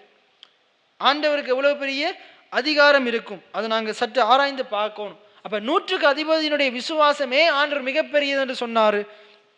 ஏன் மிகப்பெரியது என்று சொன்னாருண்டா, அவன் பாத்திரவான் இல்லாதிருந்தும் அவன் என்ன செய்யறான்? ஆண்டுடைய கிருபையை நம்புறான், ஆண்டுடைய இரக்கத்தை நம்புறான், ஆண்டுடைய இரக்கத்தை நம்புறான். ஆண்டுடைய கிருபை, ஆண்டுடைய இரக்கம் தன்னை சொஸ்தமாக்கும் என்று நம்புறான், தன்னை விடுவிக்கும் என்று, தன்னுடைய வேலைக்காரனை விடுவிக்கும் என்று நம்புறான், அதை சுகப்படுத்தும் என்று நம்புறான். அவர் தமது வசனத்தை அனுப்பி குணமாக்குவார்.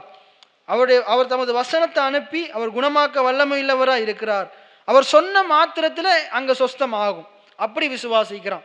அவர் சொன்ன மாத்திரத்தில் அங்கே சொஸ்தம் உண்டாகும். இன்றைக்கு நீங்கள் அப்படிப்பட்ட விசுவாசம் உடையவங்களா நீங்கள் இருக்கணும்.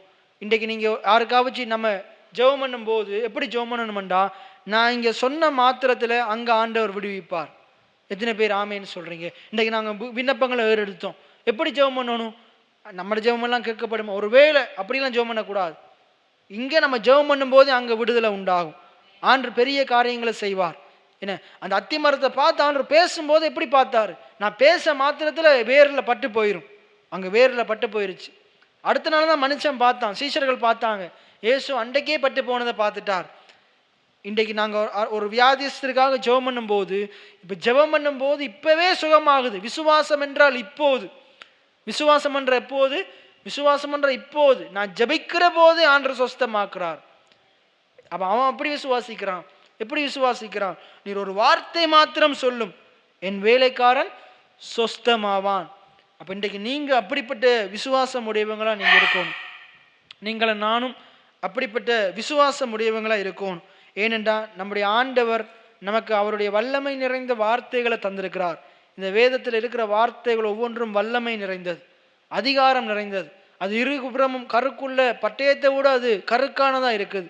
கணுக்களையும் ஆவியையும் உருவ குத்துறதா, வகையறுக்கிறதா, பிரிக்கிறதா இருக்குது.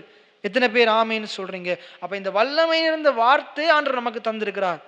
நம்ம கையில வச்சிருக்கிற புத்தகம் சாதாரணமான புஸ்தகம் இல்லை. அது இந்த உலகத்தை உண்டாக்கினவர் நமக்கு கொடுத்த புஸ்தகமா இருக்குது. எத்தனை பேர் ஆமேன்னு சொல்றீங்க? அது உலகத்தை உண்டாக்குற வல்லம் அந்த வார்த்தைக்குள்ள இருக்குது. மலைகளை பேர்க்கிற வல்லம் அந்த வார்த்தைக்குள்ள இருக்குது. இன்றைக்கு உங்களோட பிரச்சனைக்குரிய தீர்வு அந்த வார்த்தைக்குள்ள தான் இருக்குது. உங்களோட கடன் பிரச்சனைக்குரிய தீர்வு அந்த வார்த்தைக்குள்ள இருக்குது. உங்களோட தொழிலில் முன்னேற்றம் அந்த வார்த்தைக்குள்ள இருக்குது. உங்களோட வருமானம் அந்த வார்த்தைக்குள்ள இருக்குது. உங்களோட சரீர பலன் அந்த வார்த்தைக்குள்ள இருக்குது. உங்களோட வாழ்க்கைக்கு தேவையான நல்ல காரியங்கள் அனைத்தையும் அவர் இந்த வார்த்தைக்குள்ள வச்சு தந்திருக்கிறார். எத்தனை பேர் ஆமேன்னு சொல்றீங்க? இப்போ நீ அதை விசுவாசித்து அதை எடுத்து வாயிலையும் இருதயத்தில் வைக்கும் போது நீ தேவனுடைய மகிமையை பார்ப்ப. எத்தனை பேர் ஆமேன்னு சொல்றீங்க? ஆகையினால நாங்கள் வார்த்தைகள் எப்பயுமே அற்பமாக எண்ண கூடாது, வசனத்தை அற்பமாக எண்ண கூடாது. அதனால தான் ஆண்டுடைய வசனம் என்னத்தை சொல்லுதுன்னா, வார்த்தையை கேட்கறத பற்றியும் வார்த்தையை பேசுறத பற்றியும் நிறைய இடத்துல சொல்லுது. எத்தனை பேர் ஆமேன்னு சொல்றீங்க? உன்னுடைய வாயில் என்னத்தை வைக்கணும்? அந்த வல்லமை நிறைந்த வார்த்தையை வைக்கணும். எத்தனை பேர் ஆமேன்னு சொல்றீங்க? அந்த 100க்கு அதிபதி இயேசுனுடைய வல்லமை அறிஞ்சிருந்தார், வார்த்தையின் வல்லமை அறிஞ்சிருந்தார். இன்னைக்கு நீங்க வார்த்தையின் வல்லமை அறிஞ்சிருக்கிறீங்களா? இல்லாட்டி அற்புதத்தை நாடி தேடி போறீங்களா? ஆசீர்வாதத்தை நாடி தேடி போறீங்களா? ஆண்டவர் எங்களுக்கு ஏதாச்சும் தரணம் பண்றதுக்காக ஆண்டவர் தேடுறீங்களா? உங்களுடைய வாழ்க்கைக்கு தேவையான அனைத்தும் அவருடைய வார்த்தைக்குள்ள இருக்குது. நீங்க ஆண்டுடைய வார்த்தையை தேடுங்க, ஆண்டவரை தேடுங்க, ஆண்டுடைய வார்த்தையை கேளுங்க. எத்தனை பேர் ஆமேன்னு சொல்றீங்க? உங்களுடைய வாழ்க்கையில் அந்த வசனம் உங்களை பிழைக்க செய்யும். விசுவாச வாழ்க்கையில வசனம் மிகவும் முக்கியம். எதை விசுவாசிக்கிறோம்? விசுவாச தேவனை விசுவாசிக்கிறோம். அவர் நமக்கு கொடுத்திருக்கிற விசுவாச வார்த்தைகளை, வாக்குத்தத்தங்களை விசுவாசிக்கிறோம். விசுவாசி என்று ஏன் பேர் வச்சாங்க? ஆண்டவரை விசுவாசிக்கிற நபர்கள் நாங்க, அவருடைய வார்த்தையை விசுவாசிக்கிற நபர்கள் நாங்க தரிசித்து நடக்கிறவர்கள் அல்ல, நாங்க விசுவாசித்து நடக்கிறவங்களா இருக்கிறோம். நாங்க காண்கிறத நம்புகிறவர்கள் அல்ல, காணாததை நம்புகிறவர்களா இருக்கிறோம். நாங்க காணப்படுகிற இந்த உலகத்தை பார்த்து நடக்கிறவர்கள் அல்ல, நாங்க காணப்படாத அந்த வார்த்தையின் உலகத்தை நாடி தேடுகிறவர்களா இருக்கிறோம். எத்தனை பேர் ஆமேன்னு சொல்றீங்க? பாருங்க, இன்னைக்கு நாங்க பார்க்கிற இந்த உலகம் பார்க்காத, காணப்படாத அந்த உலகத்தினாலதான் உண்டானது. இயற்கை உலகம். இந்த இயற்கை உலகம், ஆவிக்குரிய உலகத்தை தேவன் ஆளுகை செய்கிறார். இயற்கை உலகத்தை யார் ஆளுகை செய்கிறார்? நாங்க தான் ஆளுகை செய்கிறோம். ஆவிக்குரிய உலகத்தை தேவன் ஆளுகை செய்கிறார். இயற்கை உலகத்தை தேவனுடைய வார்த்தையை பேசுகிற நானும் நீங்களும் தான் ஆளுகை செய்கிறோம். உங்களோட உலகத்தை யார் ஆளுகை செய்ய முடியும்? நீங்க தேவனுடைய வார்த்தையை பேசும்போது நீங்க ஆளுகை செய்ய முடியும்.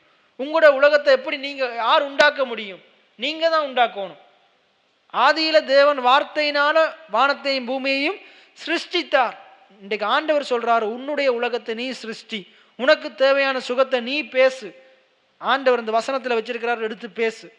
அப்படி நாங்கள் அனைவரும் எழுந்து நின்றவர்களாக நாங்கள் சற்று ஆராய்ந்து பார்ப்போம். இன்றைக்கு நாங்கள் 100க்கு அதிபதியினுடைய விசுவாசத்தை பற்றி நாங்கள் தியானித்தோம். 100க்கு அதிபதியினுடைய விசுவாசம். ஆண்டவர் சொல்றாரு, 100க்கு அதிபதியை பார்த்து சொல்றாரு, இஸ்ரவேலுக்குள்ளும் நான் இப்படிப்பட்ட விசுவாசத்தை காணவில்லை. இஸ்ரவேலர் என்ன எப்படிப்பட்ட நம்பிக்கையுடையவங்களா இருந்தாங்க, விசுவாசம் உடையவங்களா இருந்தாங்கண்டா, நான் இதுக்கு ஆண்டவர் எனக்கு அற்புதம் செய்கிறதுக்கு, ஆண்டவனை சுகப்படுத்துறதுக்கு, ஆண்டவர் எனக்கு என்னுடைய வீட்டுக்கு வர்றதுக்கு நான் பாத்திரவானா இருக்கிறேன், நான் தகுதியுடையவனா இருக்கிறேன். அங்கே இருக்கிற பரிசேயர் சதுசேயரும் அப்படித்தான் பார்த்தாங்க. நான் தகுதியுடையவரா இருக்கிறேன். தன்னைத்தானே புகழ்கிறவங்களா, தன்னைத்தானே மேன்மைப்படுத்துகிறவங்களா, அவர்களுடைய தகுதி தராதரங்களை உயர்த்துகிறவங்களா இருந்தாங்க. ஆனால் அந்த 100க்கு அதிபதி அவர் எவ்வளோ பெரிய ரோம அதிகாரியாக இருந்தாலும் அவர் இயேசுவுக்கு முன்னுக்கு தன்னையை தாழ்த்துறார். அவர் இயேசுவுக்கு முன்னுக்கு தன்னையை தாழ்த்துறார், தன்னுடைய அதிகாரத்தை தாழ்த்துறார், இயேசுவை உயர்த்துறார், இயேசுனுடைய அதிகாரத்தை உயர்த்துறார். எனக்கு இவ்வளோ பெரிய அதிகாரம் இருந்தும் என்னுடைய வேலைக்காரனை என்னால் குணமாக்க முடியாது. ஆனால் இயேசு கிறிஸ்து குணமாக்குகிற மருத்துவராக இருக்கிறார். அவர் பரிகாரியாகிய கர்த்தராக இருக்கிறார். அவரால் எப்படிப்பட்ட வியாதியையும் குணமாக்க முடியும், எப்படிப்பட்ட முடக்குவாதத்தையும் குணமாக்க முடியும், எப்படிப்பட்ட திமிர்வாத தன்மையும் குணமாக்க முடியும். அவர் வியாதிக்கான மருந்து அவருடைய வாயின் வார்த்தையில் இருக்குது. அவருடைய வசனம் அது ஒரு நல்ல மருந்து, ஔஷதமாக இருக்குது. அவருடைய வசனத்தை அனுப்பினா போதும், என் வேலைக்காரன் சுஸ்தமாவான். அவர் என்ற வீட்டுக்கு வர வேண்டிய அவசியம் இல்லை, வந்து கை வைக்க வேண்டிய அவசியம் இல்லை, எண்ணெய் தெளிக்க வேண்டிய அவசியம் இல்லை, எண்ணெய் தடவ வேண்டிய அவசியம் அல்ல. அவர் ஒரு வார்த்தை சொன்னா போதும், அந்த சொன்ன மாத்திரத்தில் என் வேலைக்காரன் சுஸ்தமாவான். இன்னைக்கு அப்படிப்பட்ட விசுவாசம் உடையவங்களா நீங்க இருக்கிறீங்களா?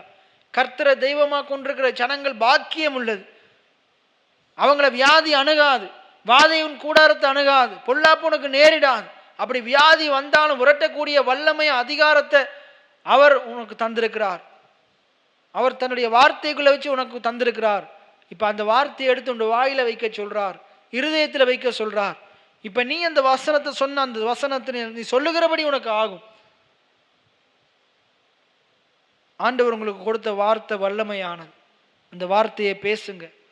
உங்களோட மலைகளுக்கு எதிராக பேசுங்க. உங்களுக்கு முன்னுக்கு இருக்கிற கோலியாத்துக்கு எதிராக பேசுங்க. பெரிய பர்வதமே நீ எம்மாத்திரம், தேவதாசனாகிய தேவனுடைய பிள்ளையாகிய நீதிமானாகிய எனக்கு முன்பாக, தேவனுடைய விசுவாச பிள்ளையாகிய எனக்கு முன்பாக நீ சமபூமி ஆவாய். இன்னைக்கு உங்களோட வியாதியை பார்த்து பேசுங்க. உங்களோட வியாதியை பற்றி பேசாதீங்க, வியாதியை பார்த்து பேசுங்க. உங்களோட வறுமையை பற்றி பேசாதீங்க, உங்களோட வறுமையை பார்த்து பேசுங்க. உங்களோட தரித்திரத்தை பற்றி பேசாதீங்க, தரித்திரத்தை பார்த்து பேசுங்க. சரீரத்தில் இருக்கிற பலவீனங்களை பற்றி பேசாதீங்க, பலவீனத்தை பார்த்து பேசுங்க. என்ன நடக்கணும்னு பேசுங்க. என்னுடைய சரீரத்தை விட்டு கடந்து போவாயாக, பிரிந்து போவாயாக. உனக்கு என் மேல் அதிகாரம் இல்லை, நீ என்னைய தொட முடியாது, நீ என்னுடைய சரீரத்தில் இருக்க முடியாது. தரித்திரமே நீ என்னுடைய வாழ்க்கையில் இருக்க முடியாது, குறைவே நீ என்னுடைய வாழ்க்கையில் இருக்க முடியாது, வியாதியே நீ என்னுடைய சரீரத்தில் இருக்க முடியாது. என் தேவனுடைய ஜீவன் எனக்குள்ள இருக்குது. கிறிஸ்துவான ஒரு மகிமையின் நம்பிக்கையாக எனக்குள்ள இருக்கிறார். அவர் பெரியவராக இருக்கிறார். நீ எனக்குள்ள இருக்க முடியாது, என்னுடைய வாழ்க்கையை விட்டு கடந்து போ, பேர்ந்து போ. இன்றைக்கு உங்களுடைய வாழ்க்கையில இப்படிப்பட்ட விசுவாசம் உடையவங்களா நீங்க இருக்கணும். 100க்கு அதிபதியினுடைய விசுவாசம் உங்களுக்குள்ள இருக்கணும். அப்படிப்பட்ட விசுவாசம் நீங்க ஆராய்ந்து பாருங்க, உங்களுக்குள்ள இருக்குதா? ஆண்டவரே, அப்படிப்பட்ட விசுவாசம் உடையவனா என்னைய மாற்றுங்க. எனக்குள்ள இருப்பவர் பெரியவரா இருக்கிறீர். உலகத்தில் இருப்பவனை காட்டிலும் எனக்குள்ள இருக்கிற தேவன் பெரியவரா இருக்கிறீங்க. நீர் என்னை குணமாக்குகிற நல்ல மருத்துவரா இருக்கிறீங்க. நீர் என் பரிகாரியாகிய கர்த்தரா இருக்கிறீங்க சுவாமி. ஆண்டவரே, எனக்கு இருக்கிற வியாதிகளை நீங்க போக்குவீங்க. உங்களோட வீட்டில் யாராச்சும் வியாதியா இருந்தா நீங்க சொல்லுங்க, ஆண்டவரே ஒரு வார்த்தை மாத்திரம் சொல்லும், ஒரு வார்த்தை மாத்திரம் சொல்லும், என் வேலைக்காரன் சுஸ்தமாவான், என் வேலைக்காரன் சொஸ்தமா. ஆண்டவரே, உம்முடைய வசனத்தை அனுப்பி என்னை குணமாக்கும், என்னுடைய பிள்ளையை குணமாக்கும், என்னுடைய கணவனை குணமாக்கும், என்னுடைய சொந்தக்காரனை குணமாக்கும். நீங்க அந்த ஆளுடைய பேரை சொல்லி ஜெபம் பண்ணுங்க. உங்களுக்குள்ள நீங்க ஜெபம் பண்ணுங்க, வாய்களை திறங்க. நன்றி செலுத்துகிறோம் ஆண்டவரே. அப்பா, நீர் குணமாக்குகிற மருத்துவராய் இருக்கிறீங்களே சுவாமி. அப்பா, குணமாக்குகிற மருத்துவராய் இருக்கிறீங்களே ஆண்டவரே. அப்பா, நீர் சுகமாக்குவீராக, நீர் குணமாக்குவீராக, உம்முடைய வசனத்தை அனுப்புவீராக ஆண்டவரே. வசனத்தை அனுப்புவீராக ஆண்டவரே. அப்பா, நீர் எங்களுக்கு ஆரோக்கியம் வரப்பண்ணுகிற கர்த்தராய் இருக்கிறீங்களே. அப்பா, எகிப்தியருக்கு வரப்பண்ணின ஒரு வியாதியும் நான் வரப்பண்ணேன் என்று சொல்லி இருக்கிறீங்களே அப்பா. இன்று கண்ட எகிப்தியரை நீ காண்பதில்லை என்று சொல்லி இருக்கிறீங்களே ஆண்டவரே. உம்முடைய வசனத்தை அனுப்பி குணமாக்குவீராக ஆண்டவரே. 100க்கு அதிபதியினுடைய வேலைக்காரனை சுகமாக்கின ஆண்டவர், அவனை சொஸ்தமாக்கின ஆண்டவர். உம்முடைய வசனத்தை அனுப்பி குணமாக்குவீராக, அற்புதங்களை செய்வீராக ஆண்டவரே. நாங்கள் அற்புதங்கள் அடையாளங்களை அல்ல, நாங்கள் ஆசீர்வாதங்களை அல்ல, நாங்கள் ஆசீர்வதிக்கிற குணமாக்குகிற உம்மை நம்புகிறோம், உம்மை விசுவாசிக்கிறோம் ஆண்டவரே. உம்மை நம்புகிறோம் ஆண்டவரே. நாங்கள் உம்மை விசுவாசிக்கிறோம் ஆண்டவரே. உம்முடைய வசனத்தை விசுவாசிக்கிறோம் ஆண்டவரே. நீர் சொன்னால் ஆகும் ஆண்டவரே, நீர் கட்டளையிட்டால் நிற்கும் ஆண்டவரே. அப்பா, நீர் காரியங்களை செய்ய வல்லமையுள்ளவராய் இருக்கிறீங்க ஆண்டவரே. அப்பா, நீர் உம்முடைய வசனத்தை அனுப்பினால் போதும் ஆண்டவரே, எங்களுடைய தரித்திரம் நீங்கும் சுவாமி. நீர் உம்முடைய வசனத்தை அனுப்பினால் போதும் ஆண்டவரே, எங்களுடைய வியாதி மாறும் ஆண்டவரே, எங்களுடைய கடன் பிரச்சனை மாறும் ஆண்டவரே, என்னுடைய கணவன் மாறுவான், என்னுடைய மனைவி மாறுவாள், என்னுடைய பிள்ளைகள் மாறும், என்னுடைய பேர குழந்தைகள் மாறுவார்கள் சுவாமி. உம்முடைய வசனத்தை அனுப்புவீராக ஆண்டவரே, உம்முடைய வசனத்தை அனுப்புவீராக ஆண்டவரே. எங்களுடைய சூழ்நிலைகள் மாறும் சுவாமி, எங்களுடைய பிரச்சனைகள் மாறும் ஆண்டவரே, எங்களுடைய தேவைகள் சந்திக்கப்படும் ஆண்டவரே. நன்றி செலுத்துகிறோம் சுவாமி, நன்றி செலுத்துகிறோம் ஆண்டவரே. எல்லா துதிகான மகிமையும் உமக்கே செலுத்துகிறோம் சுவாமி, நன்றி செலுத்துகிறோம் அப்பா. நல்ல ஆண்டவரே, அருமையான இந்த மாலை வேலைக்காய் நன்றி செலுத்துகிறோம். உம்முடைய பிள்ளைகளாகிய நாங்கள் உம்முடைய சமூகத்தில் நிற்கிறதற்கு எங்களுக்கு கொடுத்திருக்கிற கிருபைக்காக, தயவுக்காக நன்றி செலுத்துகிறோம் ஆண்டவரே. நாங்களும் உம்முடைய சமூகத்துக்கு முன்னுக்கு நிற்கிறதற்கு பாத்திரவான்கள் அல்ல, தகுதியுள்ளவர்கள் அல்ல. ஆனால் கல்வாரி சிலுவையிலே குமாரனுடைய இரத்தத்தினாலே எங்களை தகுதிப்படுத்தினபடினால் நன்றி. அந்த கிருபையை எங்களுக்கு கொடுத்தபடினால் நன்றி. அதை விசுவாசிக்கிறதுக்கு விசுவாசத்தை கொடுத்தபடினால் நன்றி. அருமையான அந்த வல்லமை நிறைந்த வார்த்தையை எங்களுக்கு கொடுத்தபடினால் நன்றி சுவாமி. இந்த வல்லமை நிறைந்த வார்த்தையின் மூலமாக எங்களுடைய பிரச்சனைகளை, எங்களுடைய தேவைகளை, எங்களுடைய வாழ்க்கையில் இருக்கிற எதிரான சூழ்நிலைகளை அப்பா சுவாமி எதிர்த்து நிற்க, அதை ஓடோட விரட்ட அப்பா நீர் எங்களுக்கு கொடுத்த நன்மைகளை, ஆசீர்வாதங்களை பெற்றுக்கொள்ள, அந்த சுகத்தை பெற்றுக்கொள்ள, அந்த விடுதலையை பெற்றுக்கொள்ள எங்களுக்கு கொடுத்திருக்கிற அந்த வெளிப்பாட்டுக்காய் நன்றி செலுத்துகிறோம் ஆண்டவரே. உங்களுடைய ஒரு வார்த்தை போதும். நீர் இன்றைக்கு பேசின வார்த்தைகளிலே ஒரு வார்த்தை போதும். எங்களுடைய வாழ்க்கையிலே நாங்கள் அற்புதங்களை பெற்றுக்கொள்ளுவோம். எங்களுடைய வாழ்க்கைக்கு தேவையான காரியங்களை அந்த வார்த்தை எங்களுக்கு கொண்டு வரும். அந்த வார்த்தை எங்களுக்குரிய சுகத்தை தரும், அந்த வார்த்தை எங்களுக்குரிய ஆரோக்கியத்தை தரும், அந்த வார்த்தை எங்களுக்குரிய நிறைவை தரும், அந்த வார்த்தை எங்களுடைய கடன் பிரச்சனைகளை மாற்றும், எங்களுடைய குடும்ப பிரச்சனைகளை மாற்றும். ஆண்டவரை நாங்கள் விசுவாசிக்கிறோம் ஆண்டவரை, ஆகையால் பேசுகிறோம் அப்பா. ஆண்டவரை நாங்கள் வார்த்தை இன்னும் அதிகமாக ஏற்றுக்கொள்ள உதவி செய்வீராக. இந்த வார்த்தையின் வல்லமையை புரிந்து கொண்டவர்களாக, அதை கேட்பதிலும், அதை தியானிப்பதிலும், அதை வாயை திறந்து பேசுவதிலும் கவனத்தை செலுத்த எங்களுக்கும் எங்கள் சபை மக்களுக்கும் உதவி செய்வீராக. ஆண்டவரே, நாங்கள் ஆசீர்வாதங்களை அல்ல ஆண்டவரே, பணத்தையோ பொருளையோ அல்ல, மனிதர்களையோ அல்ல ஆண்டவரே, நாங்கள் அற்புத அடையாளங்களையோ அல்ல, தீர்க்க தரிசனங்களையோ அல்ல, நாங்கள் வசனத்தை நாடுகிற சபையாக, வசனத்தை நாடுகிற பிள்ளைகளாக, குடும்பமாக, எங்களுடைய குடும்பத்தை, எங்களை, எங்களுடைய சபையை மாற்றுவீராக ஆண்டவரே, மாற்றுவீராக ஆண்டவரே. மற்ற காரியங்களுக்கு பின்னாக அலைந்து தெரியாமல் உம்முடைய வசனத்தை பற்றி கொண்டிருக்கிற பிள்ளைகளாக எங்கள் ஒவ்வொருவரையும் மாற்றுவீராக ஆண்டவரே. உம்முடைய வசனத்துக்கு பயந்து நடக்கத்தக்கதாக, அதை எங்கள் காதுகளினால தொடர்ந்து கேட்பதற்கு எங்களுடைய செவிகளை கொடுக்கத்தக்கதாக ஆண்டவரே எங்களை மாற்றுவீராக சுவாமி. எப்பொழுதும் உமக்கு முன்பாக எங்களை தாழ்த்த அந்த தாழ்மையை எங்களுக்கு தருவீராக சுவாமி. அந்த சாந்த குணத்தை எங்களுக்கு தருவீராக ஆண்டவரே, தருவீராக சுவாமி. அப்பா, அருமையான அந்த நாளிலுமாய் உங்களோட பேசின சத்தியத்துக்காய் நன்றி. அப்படி அந்த 100க்கு அதிபதியினுடைய விசுவாசத்தை போல நாங்களும் ஆண்டவரே சுவாமி அப்பா எங்களை தாழ்த்தி உம்முடைய அதிகாரத்தை, உம்முடைய வார்த்தையின் வல்லமையை விசுவாசித்து எங்களுடைய வாழ்க்கைக்கு தேவையான அனைத்தையும் பெற்றுக்கொள்ள நீர் எங்களுக்கு உம்முடைய கிருபையை பாராட்ட வேண்டும்படியாய் ஜெபிக்கிறோம். அருமையான அந்த நாளுக்காய் நன்றி. இப்போ சிறிது நேரம் உடைய சமூகத்தில் இருக்க எங்களுக்கு தந்திருக்கிற பாக்கியத்துக்காக நாங்கள் நன்றி செலுத்துகிறோம். எங்களை தாழ்த்தி உயர்த்தி ஆண்டவராய் இயேசுவின் நாமத்தினால் ஜெபம் ஏறெடுக்கிறேன், என் ஜீவனுள்ள நல்ல பிதாவே, ஆமேன். என் ஆத்துமாவே கர்த்தரை சோஸ்தரி, என் முழு உள்ளமே கர்த்தருடைய பரிசுத்த நாமத்தை சோஸ்தரி. என் ஆத்துமாவே கர்த்தரை சோஸ்தரி, கர்த்தர் செய்த சகல உபகாரங்களையும் மறவாதே. ஆமேன். கர்த்தர் உங்களை ஆசீர்வதிப்பாராக.